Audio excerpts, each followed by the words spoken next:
How did you come up with the finding of the flower of life? Oh, that goes back a long before that. First of all, the flower of life is found all over the world. The Mayans knew about it here. It's at Chichen Itza, and it's at another location. They brought me down into a pyramid to show me there. But first place I found it was on a 6,000-year-old wall in Egypt. That comes from one of your books, no? The picture. Yeah, where the very first find. Well, I had already known about the flower of life before we found it anywhere, because the spheres of light, or the angels, had been teaching me for a long time on the sacred geometry and how it all worked. I mean, I remember when I was first month after meeting them, they had me create a little star tetrahedron, which I think is like this little thing right back here. And I made it out of 8 little triangles of cardboard, and I put it together, and I had it in my hand. They made me make it. And then they go, and I made it and said, well, okay, now what? I mean, this was like, what is this stupid little thing, you know? What is this, you know? And they were saying, well, it's really important. And so it took me a long time of studying of sacred geometry and understanding before I was able to get to the place to know what I know now. And eventually, the study of sacred geometry, no matter where you begin or who you are, I don't care what planet you're on or where, it doesn't make any difference. If you keep studying sacred geometry, you will always end up with the flower of life, because it's the key to everything, and it is the container of all other sacred geometry. It has everything in it. And around that are 2 lines that are actually related to the size of the membrane around the ovum in creation. Everything in there is related to everything in existence.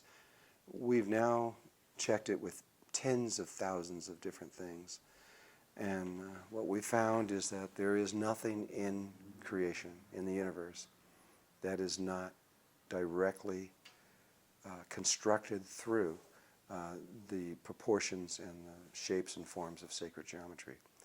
Even things that you would never think were geometrical. You know, if you look at crystals and you look in there and you see the atoms and how they're all arranged, you say, well, okay, I can see that. Or if you look at viruses, every virus is a geometrical little polymer in one way or another, polyhedron.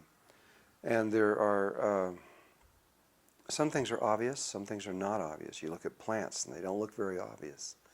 And that takes a little bit deeper to see how sacred geometry is involved in there. You look inside seeds and you're going to find a cube inside every one of them. Is it something to do with the Fibonacci spiral?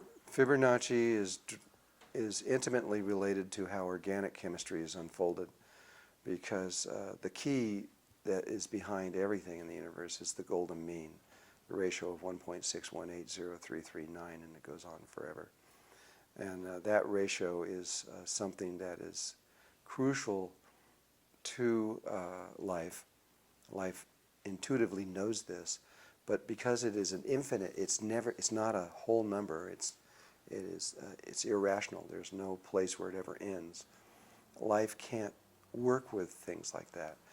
So it discovered another way, and that is called the Fibonacci sequence. And that starts out as 0, 1, 1, 2, 3, 5, 8, 13, 21, 34, 55, 89, 144, 233, and it keeps going forever. And if you look at 3 numbers like 3, 5, and 8, if you have 5, you just look at the last number where it was before, it was just 3, and then you know what the next number is 8. And so life can determine how growth is just by wherever it's at. It can look where it just was, and it knows where it's going.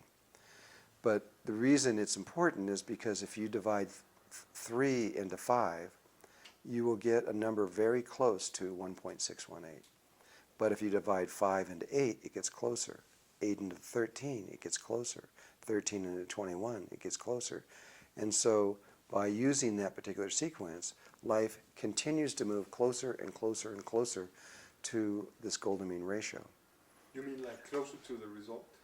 Closer to the actual number of of the golden mean. But it's infinite, so it's an infinite growth. Yes, but each time it makes a growth, it actually gets closer to the perfection of that number, because that last number it just was divided into what it is now is always closer than the set that it was before. It doesn't take very long. 13 into 21 is really close to the golden mean. If you divide 144 into 233, you're really close to it. And as things get farther out, they become so close that the human eye can't tell the difference.